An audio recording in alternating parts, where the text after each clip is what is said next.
Your interest in the missions at this Mission Class Forum will be life-changing. We are Dave and Marge Patrick, and we have been involved in missions since 1988.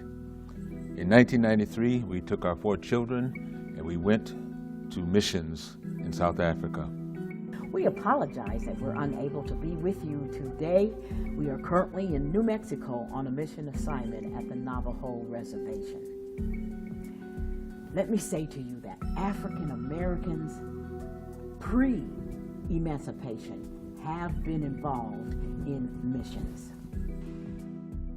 Whom shall we send, and who will go for us? Former slaves answered, "Here am I, send me." George Lyle from Savannah, Georgia, is noted as the first African American missionary.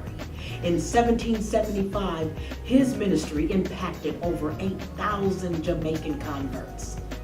Lot Carey, 1815, the first African American missionary to Africa, served in Sierra Leone and Liberia. Betsy Stockton, 1823, was given as a wedding present to the president of Princeton College, but she understood whom the sun sets free is free indeed. She educated over 8,000 Hawaiians. Returning to the U.S., helped found the first African American Presbyterian church. Amanda Smith, 1837, as a gifted preacher, traveled ministering on ships boarded to England, Africa, Ireland, Scotland, and India. Returned home and established an orphanage in Chicago.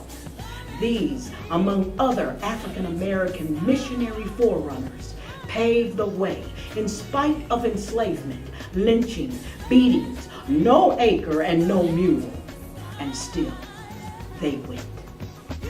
And still they went.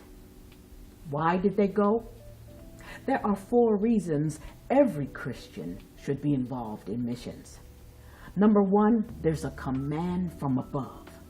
Matthew reminds us, "Go ye therefore and teach all nations, and lo, I am with you always." It is not an option. It is a command from above. Secondly, there's a cry from below. You remember the story as it's recorded in Luke 16 of the rich man and Lazarus. And so Lazarus was gone to the Father's bosom, and the rich man was in torment. And he says to Lazarus, "Send someone to testify to my brothers." There is a cry from below. There is a command from above. There is a cry from below. There is a call from beyond and a constraint from within. All of us can play a part in the role of missions. There are 4 pillars: go, send, pray, and give. We can all have a part in missions.